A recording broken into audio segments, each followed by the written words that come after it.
Hola, ¿qué tal amigos? ¿Cómo están? Muy buenas noches. Yo soy Esdras Chabot y esto es Dinero y Poder. La violencia y la inseguridad en el país es un tema pendiente de los tres niveles de gobierno y todos los partidos políticos y ciudadanos están involucrados en ellos. En la Ciudad de México, la percepción de inseguridad aumentó 85%, mientras que en la zona poniente, 94% de los pobladores no se sienten seguros. De acuerdo con el análisis del Observatorio Nacional Ciudadano, la Ciudad de México, comparada con las otras 31 entidades, se posiciona con la tasa más alta de robo con violencia y trata de personas, así como la segunda con más robo a transeúnte y a negocio. Nos acompaña aquí en el estudio de Dinero y Poder Francisco Rivas, director general de Observatorio Nacional Ciudadano. Buenas noches, Francisco, gracias por estar aquí con nosotros.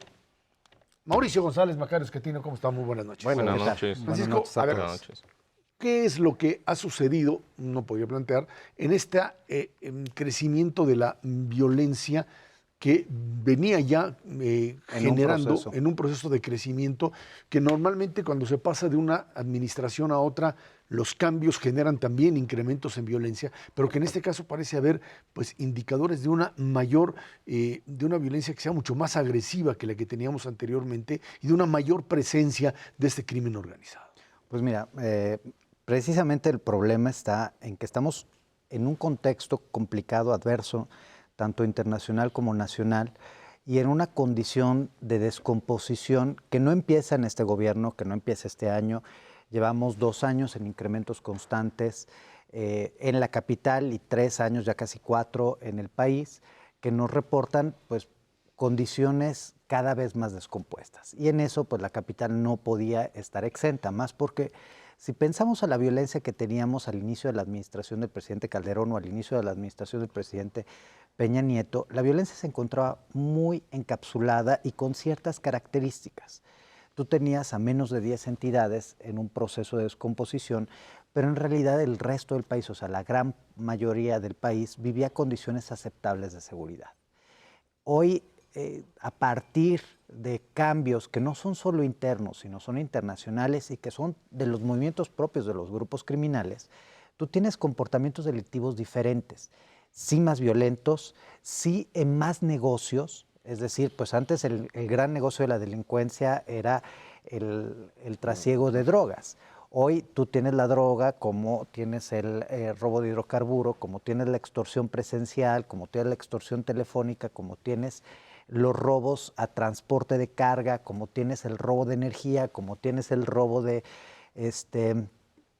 trenes, como tienes el tema de el secuestro. Entonces está en una situación mucho más compleja y los grandes grupos que habían, muchos de ellos se encuentran ya transformados en células. En la capital, ¿qué ha sucedido? Según algo que decía la jefa de gobierno desde la campaña y que corresponde a lo que nosotros mismos fuimos los primeros en denunciarlo, en el año anterior hubieron subregistros importantes de delitos. Entonces la condición que veíamos el año pasado en datos no era suficientemente grave conforme a la que estamos viendo hoy. En el caso del homicidio, pues hay una diferencia del 10%, que no es una diferencia tan sustancial, es importante, pero no es una diferencia que transforma tendencias. En el caso de otros delitos, como eran los robos con violencia, los robos a transeúnte, ahí sí pues vemos diferencias muy sustantivas. En el tema de las violaciones vemos diferencias muy sustantivas, en el tema del secuestro vemos diferencias sustantivas. Pero esa es simple y sencillamente la parte final de lo que estamos viendo. O sea, el comportamiento delictivo que teníamos ya estaba creciendo mucho más de lo que se estaba reconociendo, pero eso no se ha transformado a partir del ingreso de este gobierno. Y no se ha transformado por varios motivos. El primero de ellos es, hay recortes presupuestales sumamente importantes que desde lo nacional bajan a lo local. El país gasta 234,000 millones de pesos para todos los temas relacionados con seguridad y justicia, que corresponden apenas al 0.96% del Producto Interno Bruto. Ahora, esto es más que insuficiente. El recorte que hubo entre 2018 y 2019 del 10%, pues no se entiende como una lógica de mejora del gasto, ni se entiende como una lógica de menores necesidades, cuando el año pasado fue el peor año de la historia del país. Y esos recortes impactan en las capacidades de las policías, de las procuradurías, de las fiscalías de todo el país, de la construcción de inteligencia de las unidades especializadas en el combate a los delitos. El segundo punto es la Ciudad de México aparte se encuentra en un proceso de reestructuración. Si tú recuerdas, la Procuraduría está transformándose hacia el modelo de fiscalía y esto también te distrae recursos, por lo menos humanos, para poder enfrentar los delitos. Y el otro aspecto es que creo que hay un error bastante común en el país de diagnóstico. Se confunden algunas causalidades o se forzan algunas causalidades para decir la pobreza y marginación es la que nos mantiene en la violencia, cuando pues, no hay evidencia de eso. De hecho, los estados más violentos son los estados, y históricamente los estados más violentos son los estados donde hay más trabajo, mejor pagado, y las condiciones de crecimiento del estado son por mucho superiores a las del país. Sí, de hecho, yo recuerdo la única variable socioeconómica que se correlaciona con algún crimen, hasta donde yo he estudiado, es el desempleo puede estar asociado a violencia en delitos patrimoniales, es decir, robo. Pero es un fenómeno temporal y es el único que tiene relación. Los crímenes como el asesinato, la violación, la extorsión no tienen relación con nada de esto socioeconómico. No es un problema de pobreza ni de marginación, es para mí un problema de aplicación de la ley y de falta de presupuesto para dicha aplicación, como tú bien decías ahorita. Gastamos 0.9% del PIB en materia de todo lo que tiene que ver con enfrentamiento al crimen, mientras que otros países gastan entre 2 y 3% del PIB. En todo lo que tiene que ver con seguridad, justicia y defensa, México gasta 1.4% del PIB, Estados Unidos gasta 5% y Colombia gasta 6%. Entonces, si gastábamos poco y no funcionaba, pues ahora que vamos a gastar menos, pues va a estar difícil que esto funcione, ¿no? Y lo peor es que no hay tampoco una lógica de mejora del gasto. O sea, no hay una evidencia que a partir de esta administración el gasto, que es menos, se haya mejorado en su aplicación, porque en medio tú tienes una destrucción institucional para una presunta reconstrucción institucional.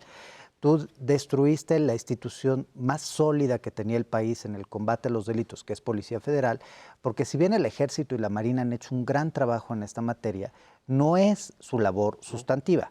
La labor sustantiva de la institución que tenía que combatir los delitos era la Policía Federal y era por mucho la más exitosa del país. A raíz, de nuevo, de un diagnóstico falso, se propone la destrucción de la Policía Federal en voz de una construcción de la Guardia Nacional. El problema es que desde un principio se asumió que la Guardia Nacional pues era nada más un tema de cambiarle su uniforme y decir ahora somos todos juntos para poder contar con un mayor estado de fuerza. La verdad es que eso pues, no pasa por esos procesos. Construir una institución implica desde saber para qué la queremos hasta cómo se va a desarrollar, quién la va a evaluar, bajo qué criterios se va a evaluar su labor. Yo creo que hoy le están haciendo un gran daño a esta nueva institución, porque si tú ves, los titulares del país te dicen, a pesar de la presencia de Guardia Nacional, siguen creciendo los delitos. El error está en que Guardia Nacional sigue sin existir, porque no ha habido pues, tan siquiera un desarrollo de un protocolo de actuación, y menos aún una capacitación sobre algo que no existe. Entonces, lo que hoy tenemos es lo mismo que teníamos hace 6 años y hace 12 años, pero con menos claridad sobre funciones. Claro que no está jalando la seguridad. Oye, Francisco, pero efectivamente, pues el problema de la inseguridad y del delito y del crimen organizado no es nuevo, viene desde hace muchos años. Sin embargo, estas opiniones como la que tú nos compartes, pues la verdad es que también las venimos escuchando desde hace mucho tiempo, de los especialistas, de los que conocen, como tú. Mi pregunta es, ¿por qué esta resistencia en la clase gobernante? No el gobierno actual, la clase gobernante de inclusive de administraciones anteriores en la Ciudad de México o a nivel nacional. Se han resistido y como que tratan de buscar, yo diría, salidas fáciles, ¿no? En la administración anterior, pues decían que mucho de los crímenes que se cometían era porque los medios de comunicación les daban mucha importancia, y que entonces, ¿no? Si las páginas rojas desaparecían o se reducían en los periódicos o en los medios de comunicación, se iba a resolver el problema. Pues obviamente que no es así. Ahora efectivamente dice, no, es por un problema de pobreza y marginación. Si acabamos con la pobreza y la marginación, se va a componer el delito. Bueno, ni se está acabando con la pobreza. Entonces, ¿por qué esta resistencia de los gobernantes de tomar las acciones que parecerían las más sensatas, ¿no? Es, para disminuir el delito, pues necesitas más policías, mejor equipados, más información de inteligencia y un protocolo, una serie de protocolos para actuar e ir avanzando. ¿Por qué no se da eso? ¿Por qué no se ha dado eso? Pues mira, nosotros lo hemos precisamente analizado por lo menos en los últimos 3 sexenios. Coincido contigo, si en el gobierno de Calderón se pensaba que combatiendo la delincuencia organizada desaparecía la violencia del país, y en el sexenio de Enrique Peña Nieto se pensaba que desapareciendo la narrativa de violencia desaparecía la violencia, hoy asumimos de la misma manera ingenua que en la medida en la que se abaten los índices de pobreza, desaparece la violencia. Sinceramente creo que hay varios aspectos. La primera es una visión de corto plazo en el desarrollo de políticas públicas. Si una autoridad se reconoce como un jefe de Estado, debería pensar en la construcción de Guardia Nacional para los próximos 20 años, no para el año para antes del informe presidencial. Y en ese sentido creo que precisamente el único ejemplo que tenemos en materia de seguridad que ha sido muy bueno en términos de construcción institucional era Policía Federal, porque sí se había pensado para los próximos 3 sexenios. Pero esto nos exhibe el problema. Primero, se pensó una institución para que creciera y llegara a los 75,000 integrantes en 3 sexenios. El presidente Calderón entrega 38,000 elementos. El presidente Peña deja de invertir en la Policía Federal. Y a partir de ahí, la Policía Federal empieza en una erosión, porque 35,000 elementos no sirven para atender aeropuertos, puertos, carreteras, fronteras, y aparte investigar, y aparte atender delitos particulares, y aparte desplazamiento, y es más, subsidiar a los estados sin policías. El segundo aspecto pues tiene que ver precisamente con el tema de la lógica de gasto. El gasto en seguridad es un gasto muy mal visto, porque aparte a mayor policía no hay tampoco la claridad que haya mejor percepción de seguridad. De hecho, en nuestro país, en donde las policías por muchos motivos históricos tienen una baja aceptación, la mayor policía me da una mayor sensación de inseguridad. El tercer punto es porque de nuevo se toman decisiones políticas en vez de tomar decisiones técnicas. Y hay aspectos hasta de desconocimiento de las autoridades. A mí algo que me llama la atención es por qué no logramos construir, después de que llevamos años diciéndolo y que más o menos es aceptado por todos, una clase dirigencial independiente de la política, es decir, servidores públicos, una administración pública de calidad que se dedique a eso y que por lo tanto conozca, sepa y pueda tomar decisiones coherentes. Pues no, seguimos tomando decisiones políticas. Tenemos hoy a un titular de seguridad pública que no tiene pues ningún conocimiento sobre el tema y que su experiencia pues había sido ser el particular de un candidato presidencial, de un presidente y luego diputado. Y hoy le entregamos la construcción institucional más importante de seguridad en las manos cuando no es su materia y cuando había miles de expertos que podían ayudarlo, acompañarlo. Y las decisiones en los segundos y los terceros niveles también son políticas más que técnicas. Esto nos lleva, pues de nuevo, a que se toman malas decisiones, que se repiten errores, y aunque se cambie la narrativa, no ha habido una sola acción diferente desde el gobierno de Calderón hasta la fecha. No hay una sola cosa diferente, más allá de la narrativa, porque cada vez que hay un evento delictivo, se manda la reacción, porque no estamos construyendo absolutamente nada, y no estamos, si bien se dice, donde está la inseguridad y donde debe estar la apuesta del Estado es en el municipio, sigue siendo los espacios más débiles. No es una sorpresa que la Ciudad de México esté mal. La Ciudad de México está mal porque tiene un proceso que está inmerso en una descomposición nacional y que desde solo la Ciudad de México no se va a poder resolver, que tiene que ver con colaboración con las otras entidades, que tiene que ver con colaboración con los otros niveles de gobierno, que tiene que ver con colaboración con los otros poderes, y finalmente pues las decisiones son políticas. Esta semana escuchábamos al presidente felicitar a la jefa de gobierno por la disminución en homicidios, cuando los datos de esta administración hechos por ellos, por sus funcionarios, te dicen exactamente lo contrario. Entonces, si se siguen tomando decisiones políticas sobre lo técnico, pues los resultados van a ser desastrosos. Francisco Rivas, director del Observatorio Nacional Ciudadano, muchísimas gracias por haber estado aquí. Gracias a ti, Ezra. Vámonos a una pausa. Esto es Dinero y Poder.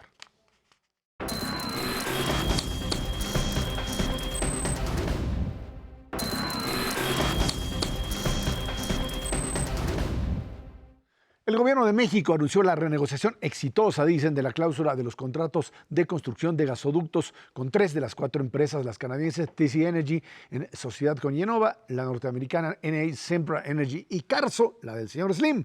Solo falta la empresa férmica del fondo suizo Partners Group, que bueno, pues también eventualmente caerá por ahí. Por su parte, la CFE, la Comisión Federal de Electricidad, la de Bartlett, dijo que con los acuerdos logrados tendrán un ahorro de $4.500 millones.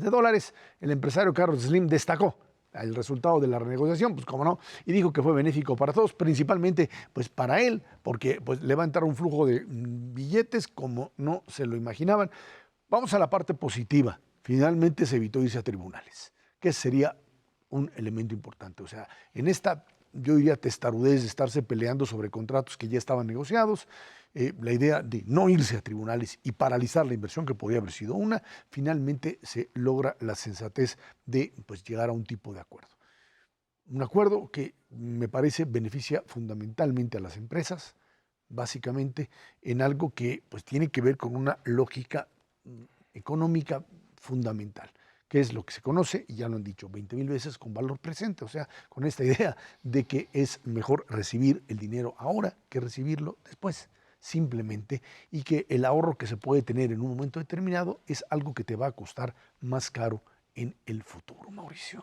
Sí, yo creo que efectivamente es positivo, es muy buena noticia, Ezra, por lo que tú estás mencionando, pero sobre todo porque manda 2 mensajes importantes, me parece a mí, para el funcionamiento de las economías. Una es que cuando existe un contrato, leonino, no leonino, mal hecho, no mal hecho, pero cuando 2 partes se ponen de acuerdo y una de esas partes es el gobierno, la otra parte es la iniciativa privada, pues se tiene que respetar. Y aquí se dio finalmente eso. Se respetan los contratos, se negociaron algunas cosas, eso está bien, siempre puedes cambiar los contratos, pero cuando se hace de común de las partes, de manera común, no cuando una parte dice, pues ese contrato yo no lo respeto porque lo firmó un gobierno anterior. Entonces creo que es una señal importante que trasciende a toda la actividad económica. La otra me parece que es algo positivo en el sentido de que algo que le está faltando mucho a la economía mexicana es la inversión en activos fijos, en construcción, en maquinaria, en plantas, en instalaciones y demás. Y un elemento pues es, digamos, la capacidad de dialogar y la capacidad de entender qué es lo que quiere el gobierno de los empresarios. Y entonces aquí hubo un diálogo, o se sentaron a la mesa directamente con el presidente de la República, varios de los empresarios que están involucrados en estos gasoductos, y expusieron sus razones, y el gobierno reflexionó y dijo, bueno, tienen razón, mejor en lugar, aquí más vale un buen arreglo que un mal pleito. Y entonces, pues vamos a platicar y vamos a ceder todos un poquito, y vamos a tratar de lograr lo mejor por México, no algo ideológico. Yo he leído algunas opiniones de varios analistas de que en el fondo le salió más caro el caldo que las albóndigas al gobierno, porque si bien se redujeron un poco las rentas que van a pagar estos empresas que construyeron los gasoductos, se les extendió el plazo. Entonces vas a pagar menos cada año, pero pues durante más años. Y ¿no? Se niveló el pago. Y se niveló el pago. Que esa es la parte importante. Bueno, no, fíjate, yo creo que hay otra parte importante, que es qué hubiera sucedido si no se da un arreglo de este estilo. No, bueno, sí. No, bueno, pues es que económicamente ese también es la no, cuenta que hay que hacer.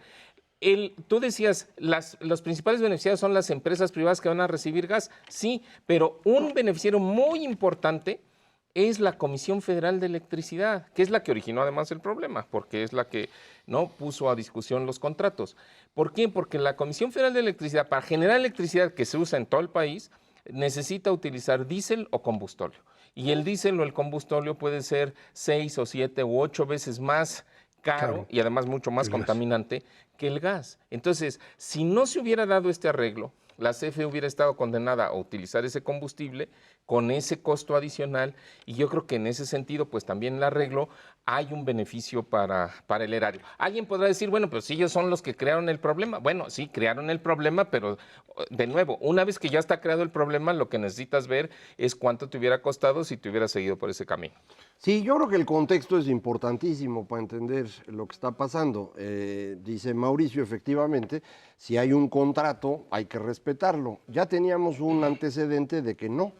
El Estado mexicano puede romper un contrato y es el aeropuerto. Y ese fue un contrato con iniciativa privada nacional que desde entonces pues ya no quiere hacer ningún arreglo con el gobierno y por lo tanto no está invirtiendo como lo hacía antes. En este caso íbamos a tener exactamente lo mismo, pero con los internacionales. Y como ya no hay más inversionistas, solo hay nacionales e internacionales, no hay en Marte ni en la Luna, pues si nos peleábamos con esto se acababa todo. Y eso fue lo que hizo el señor Bartlett cuando de su ronco pecho se le ocurrió que esos contratos estaban mal, porque para él Comisión Federal debe ser absolutamente nacional, autónoma, soberana y lo que uno quiera. Lo que hizo el señor Bartlett fue una estupidez monumental. Se metió en un pleito que efectivamente hubiera costado años, nos hubiera obligado al final a aceptar el contrato porque nadie le iba a dar la razón a él, y pues nos hubiera costado adicionalmente el proceso del juicio, que tiene un costo monetario.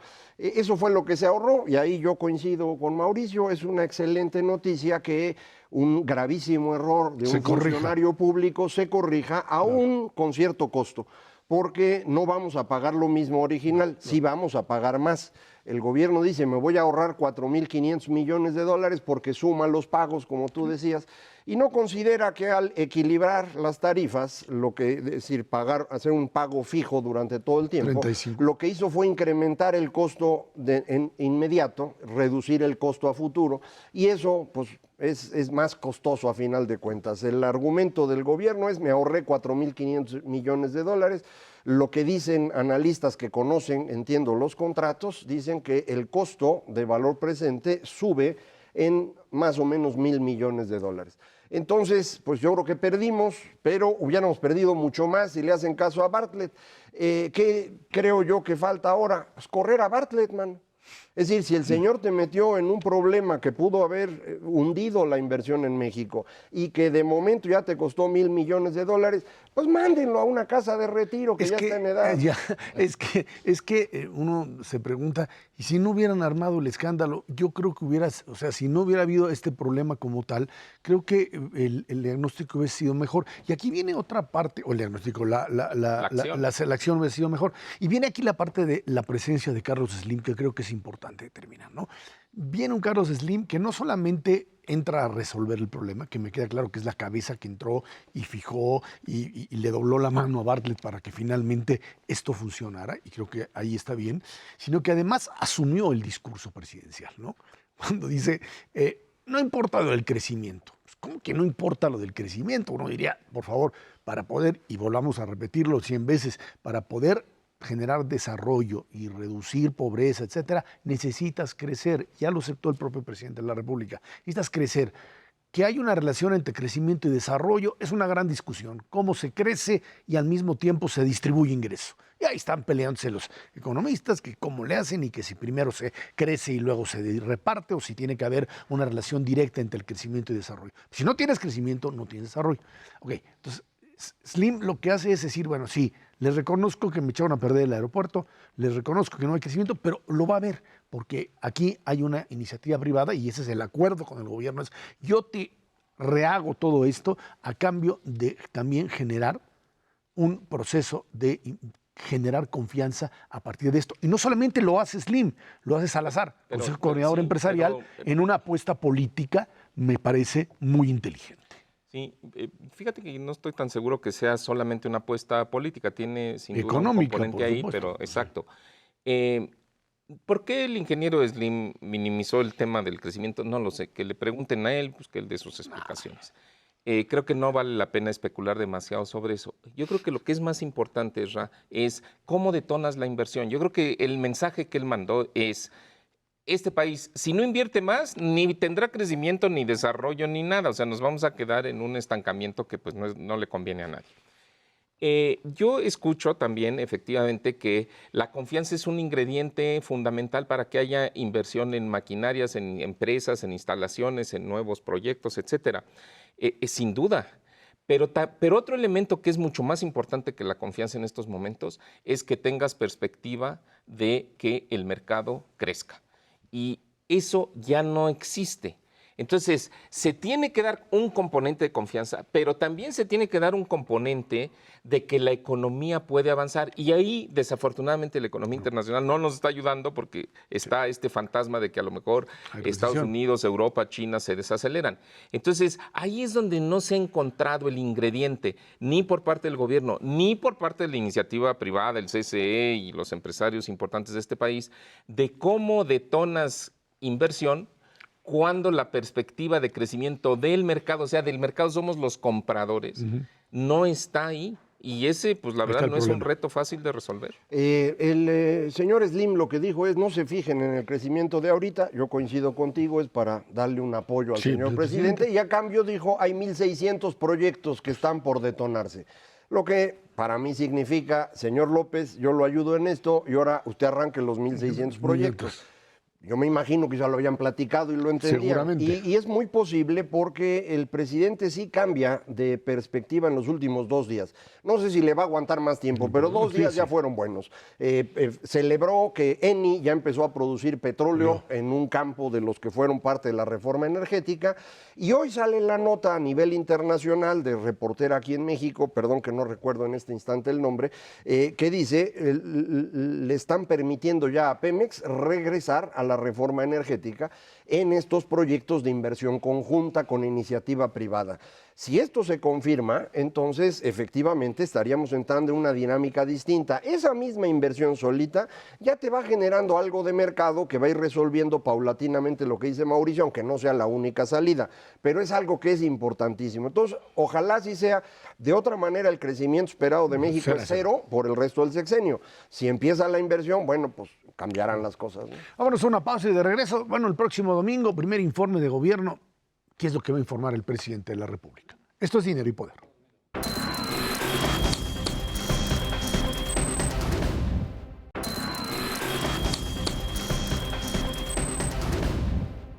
Este domingo, 1 de septiembre, el presidente López Obrador dará su primer informe de gobierno. A esta fecha llegamos con un país envuelto en una inseguridad que no cede, una economía estancada, pérdida de empleos, crisis en el sector salud y una división política y social demasiado profunda, entre otros temas.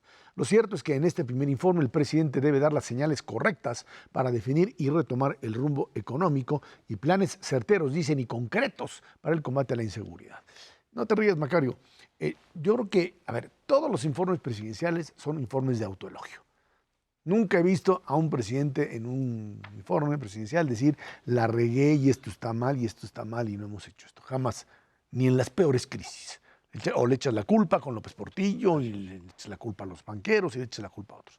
Aquí entiendo la lógica y esto de no es por presumir, que es la estrategia del presidente López Obrador, es decir, bueno, pues finalmente se recortaron los altos salarios, se sigue manejando una economía no deficitaria, se cancelaron los lujos, se trata de redirigir el presupuesto en algo que, de acuerdo a la visión oficial, bueno, pues estaría ligándose ese presupuesto a apoyar a sectores más desfavorecidos. Lo que pasa es que se hace de una forma distinta como se hacía anteriormente, cuando tenías un aparato institucional, oportunidades, progresa, prospera, como le quieras llamar, toda una estructura, estancias infantiles, y se decide por una línea directa, ¿sí? Un mecanismo de dar dinero, lo que uno no te lo resuelve, no necesariamente llega, ¿sí? Se puede quedar ahí en medio, ¿sí? Con programas sociales que no pueden ser evaluados y que, bueno, ahí viene la discusión. En todo caso, lo que se espera es, sí, bueno, un informe que hable de este tipo de logros, pero más que nada ver qué señales se lanzan fundamentalmente para lo que decíamos en los bloques anteriores, que es, en el bloque anterior, que es cómo se reactiva la economía, cómo volvemos a recuperar empleos y el tema de la confianza. Es un presidente que llega con, ¿qué?, 60 y tanto, 70% de aprobación, independientemente de todo esto que hemos, o que podemos criticar. Ahí hay una población que lo respalda, ¿no, Macario? Sí, primero, el informe que tiene que entregar según la Constitución es un documento en donde se informa el estado que guarda la administración pública. Tradicionalmente a este informe escrito le acompañaba un discurso político que era lo que nosotros llamábamos el informe. Esto termina en 2006 cuando los seguidores de López Obrador impiden al entonces presidente Fox acercarse a la Cámara de Diputados y desde entonces ningún presidente ha podido ir al Congreso en su conjunto, salvo cuando llega a la presidencia o la deja. El resto de su administración no se para en el Congreso un presidente. Ahora podría haberlo hecho, porque son los seguidores de López Obrador los que impidieron a los presidentes anteriores. Uno supondría que lo ayudarían a él, pero no va a ir al Congreso. Yo no sé si no quiere que le paguen con la misma moneda a los opositores, si le da miedo que le griten, pero no va a ir. El informe que se entrega por escrito debe ir en la lógica del Plan Nacional de Desarrollo, y ahí hay un problema. El documento que se registró en la Cámara de Diputados como Plan Nacional de Desarrollo es una basura. No hay manera de sacar de ahí ni estrategias, ni líneas, ni mucho menos metas que permitan evaluar a través del informe, así que tampoco va a tener sentido lo que entregue. Podría hacer todo lo que tú dijiste ahorita, ¿no? Pero no va a pasar. ¿Por qué? Porque ¿para qué quiere informe? Si todos los días en la mañana está informando, esa es su conferencia mañanera y ahora además tiene los spots que le permite el Instituto Nacional Electoral alrededor de lo que va a decir. Creo que en los spots está diciendo esencialmente lo que quiere. Y bueno, pues no veo yo en este momento ninguna señal de que vaya a cambiar alguna de la lógica que ya traía. Solo lo que comentábamos en el bloque anterior da un poquito de esperanza de que efectivamente en materia económica empiece a actuar distinto, pero pues es apenas esperanza. ¿Por qué lo aprueba el 70% de los mexicanos? Porque al menos 30% lo adora, ¿eh? O sea, el piso que tiene el señor López Obrador no es cero, como tuvo Peña Nieto y se acercó al cero. López Obrador tiene un piso de 30. Entonces, lo más bajo que va a llegar, yo creo, pase lo que pase, va a ser 40% de aprobación. Si alguien está esperando que los mexicanos en general rechacen al presidente, pues ahí espere sentado, porque eso yo creo que nunca va a pasar, ¿eh?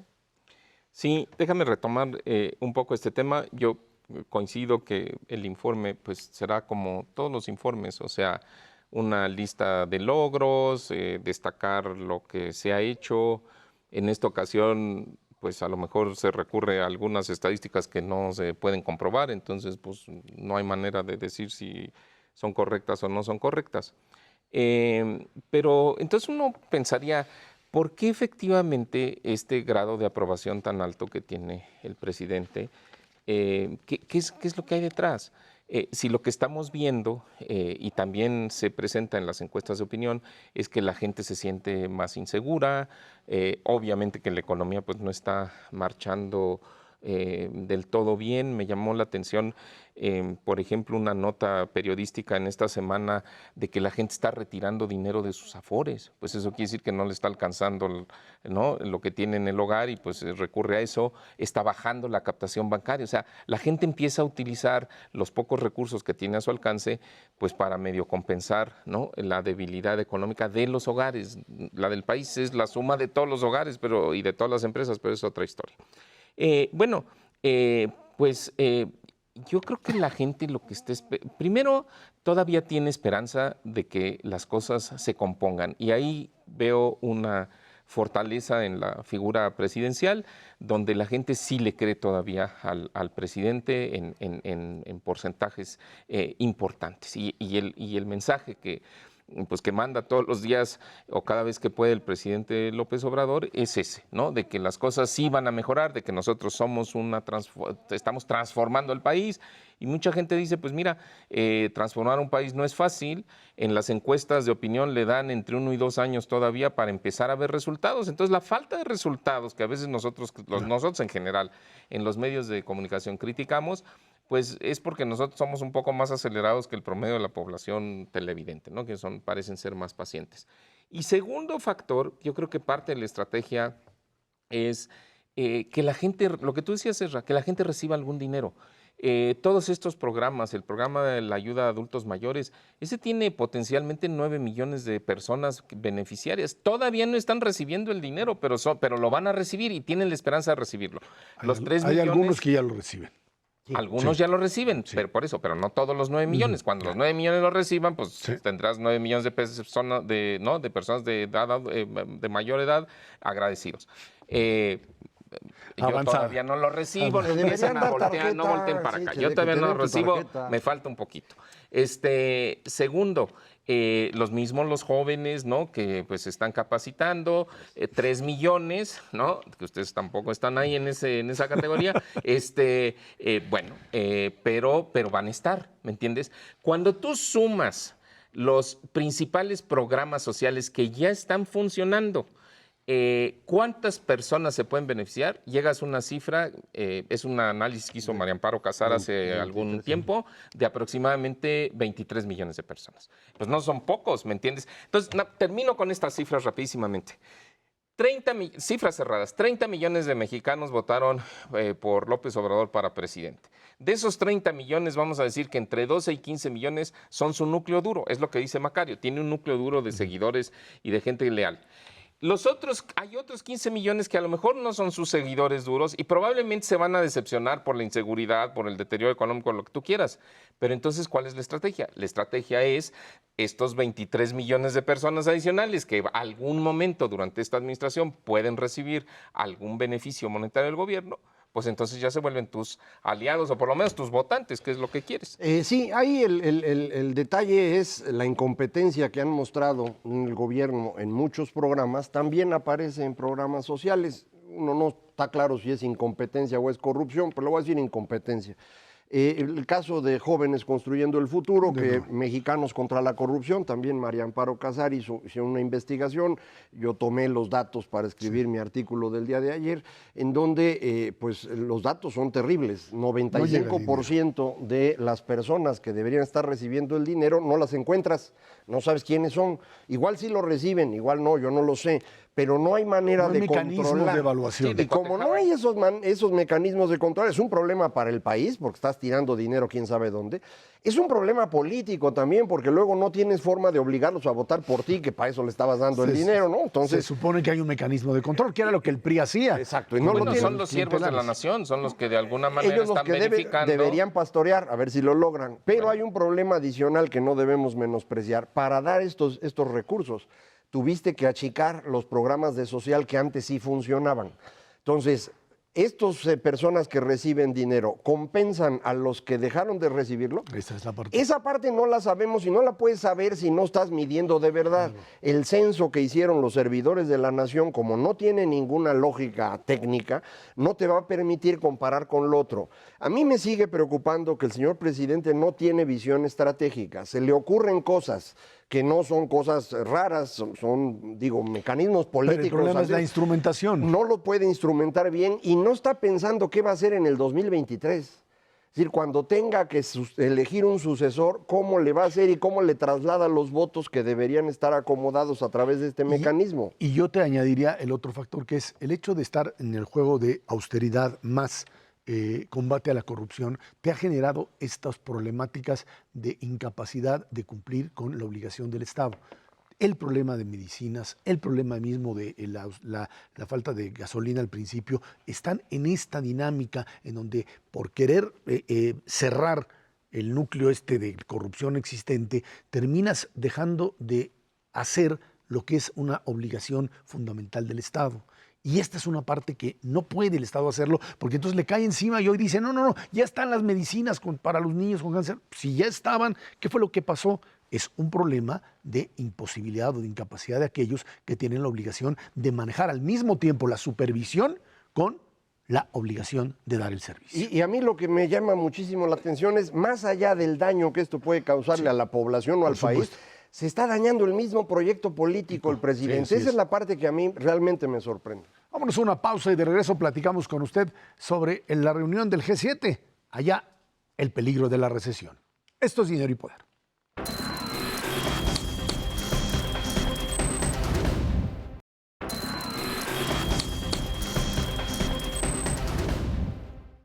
Este fin de semana pasado, los líderes de Estados Unidos, Canadá, Francia, Reino Unido, Alemania, Italia y Japón se reunieron en el marco de la cumbre del G7 allá en Francia. Entre las conclusiones alcanzadas se abrió la posibilidad, dicen, para una tregua comercial entre los Estados Unidos y China. Se suavizaron las tensiones entre Irán y Washington. Se trajo ahí de repente a los máximos representantes de Irán, lo que asustó a Trump. El presidente de los Estados Unidos dijo que, pues sí, se reuniría con Rouhani si se dan las condiciones apropiadas. A ver, ahí está el tema de lo que podríamos llamar esta división ya a nivel internacional con respecto a la forma de concebir no solamente el manejo de la economía, sino las relaciones políticas. Una Gran Bretaña metida en el peor de los escenarios. O sea, llegaron al escenario en donde tienen a un verdadero psicópata, junto con el otro que es el de Estados Unidos, perdónenme, el señor Boris Johnson junto con el señor Trump. El señor Boris Johnson, Macario, recordemos, un hombre que fue reportero del Financial Times, que escribía mentiras y por eso lo corrieron, que inventaba cosas para favorecer el Brexit, lo sacan, llega finalmente ahí y decide de la noche a la mañana que cierra el Parlamento inglés, utilizando, no sé si la senilidad de la reina, con todo respeto, como diría alguien, ¿sí?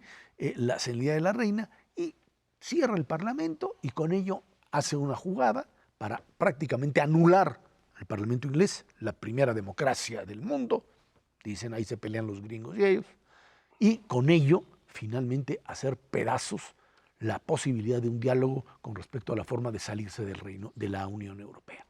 Esto por un lado, con un Trump que le dice salte y yo te hago un acuerdo comercial.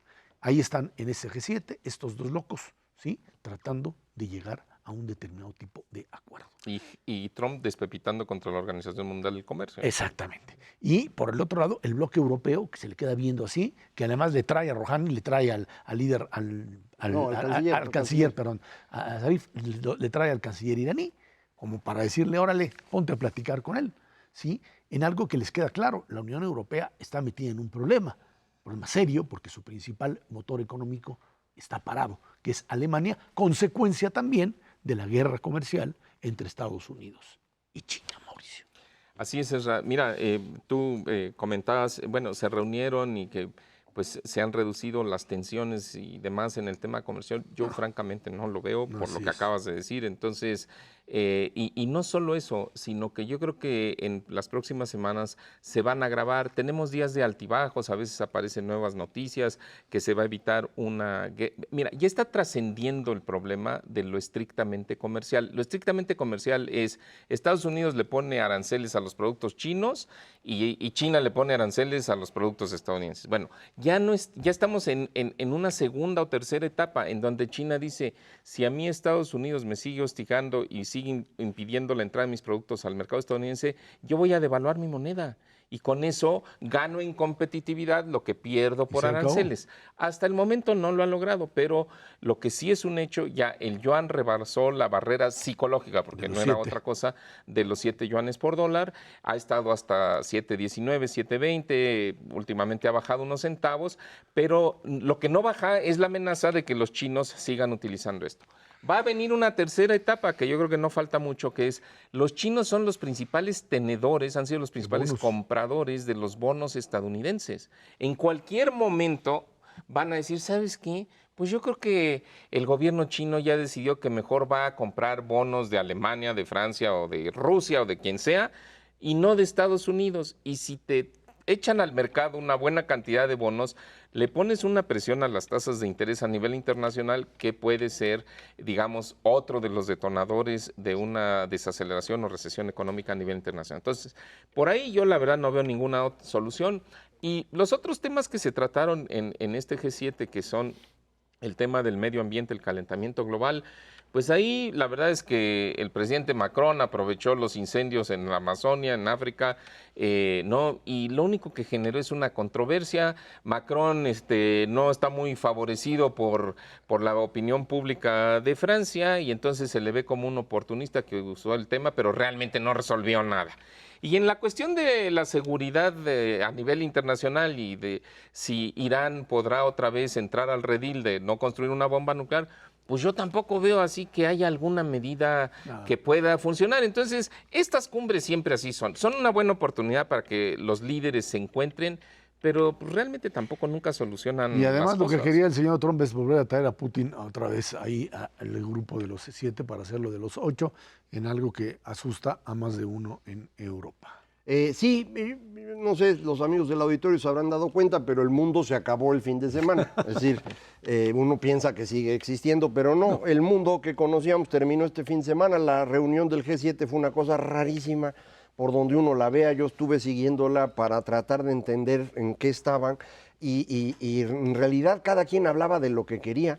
No hubo realmente un tema alrededor del cual hubiera consenso, nada, cada quien jalando para su santo, y los resultados en la semana pues apuntan a que efectivamente no se logró ningún tipo de acuerdo.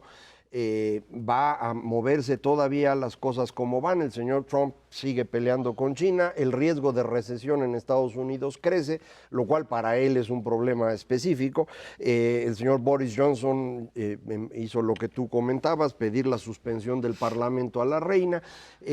Todos los demás están tratando de ver qué pasa. El G7 tiene su origen en un grupo de 5 países que se empezó a reunir en los años 70 para tratar de administrar el fenómeno del fin de Bretton Woods. Después incorporaron a Japón y a Italia y de ahí ya llegamos al G7. Esto ya no tiene sentido hoy. Es decir, no puedes hablar de la economía mundial en ese grupo porque pues, de los que están ahí, Francia, Italia y Gran Bretaña ya no dan más. Son economías que ya se acabaron, el mismo Macron por eso no lo quieren. La economía francesa es la más esclerótica del planeta, tiene rigideces brutales que no le permiten ya avanzar. Entonces, no tiene ya mucha utilidad. Menos si los anglosajones pues van a estar en otro mundo, que es el caso de Boris Johnson y del señor Trump. Entonces, creo que ya terminó el G7, se acaba, y vamos a ver cómo empiezan a reacomodar cosas, porque el Brexit va a ocurrir, esto parece que ya no hay manera de evitarlo. La guerra Trump, o Estados Unidos-China va a dejar de ser comercial para ser tecnológica, y esa guerra tecnológica sí va a cambiar el escenario global a partir del próximo año. Entonces sí, es otro mundo, no se va a parecer. Lo malo es que nos agarra cuando aquí estamos en un montón de distracciones y sin fuerza económica y demás, pero quitando ese detallito va a estar divertido. Mira, ahí te comento sobre el tema. Para que la economía de los Estados Unidos hoy está creciendo a tasas arribita del 2%, que para ellos es bastante bueno, ¿ok? Y para nosotros también, porque le vendemos más de 300 mil millones de dólares de productos a esa economía. Bueno, el temor de los mercados financieros hasta ahora, que es la única evidencia dura que hay de que pueda haber una recesión en los Estados Unidos, pero no es segura, es que se dé, pero no te dicen cuándo. Lo que sí es un hecho es que las economías como la de Estados Unidos no pasan de crecer del 2% a caerse 2%. Eso no sucede más que cuando hay burbujas financieras o problemas sistémicos que hoy no se ven, ¿ok? Entonces, la economía de los Estados Unidos va a tener que pasar de crecer el 2% a crecer al 1% y probablemente en el 2021 o en algún momento del 2020 empiece a contraerse. Ese sería un escenario, vamos a decir, realista. Ese escenario para México es un escenario muy problemático, Ezra, porque haciendo números, grosso modo, si la economía de los Estados Unidos el año entrante crece 1%, la economía mexicana va a tener una contracción por lo menos de 0,5%. Y aquí la pregunta es, ¿cómo le hacemos? ¿Y por qué razón es eso?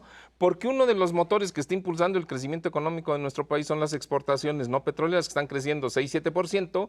Si la economía estadounidense crece a la mitad, pues las exportaciones mexicanas a Estados Unidos van a crecer a la mitad. Nada más, no es uno de los motores, es el único motor. Hoy no tienes consumo, no tienes inversión. No, el consumo privado. El consumo privado le aportó más de un punto, le aportó un punto de crecimiento al PIB el primer trimestre. Sí, porque todavía no salen las cifras del segundo trimestre, pero cuando se reporten, de todas maneras el consumo privado algo va a aportar. Tienes razón, Macario, va a aportar menos, pero va a aportar. Porque hay motores que le están restando. Entonces ya no son motores, más bien son frenos. Que son la inversión en maquinaria en construcción, la pública y la privada, y el gasto público. A ver qué va a hacer Banco de México en la próxima reunión. Tasas de interés a ver qué hacen cuando dicen algunos, pues es momento de seguir bajando con un dólar a 20 o más. Que inviten a Boris Johnson a la reunión. No, para que no, esté más tú estás tú divertida, man. loco. Sí. Mauricio González Macares, que tiene muchas gracias. Gracias a usted que nos ve y nos escucha aquí todos los jueves a las 10 de la noche, Dinero y Poder por el 11. Muchísimas gracias y muy buenas noches.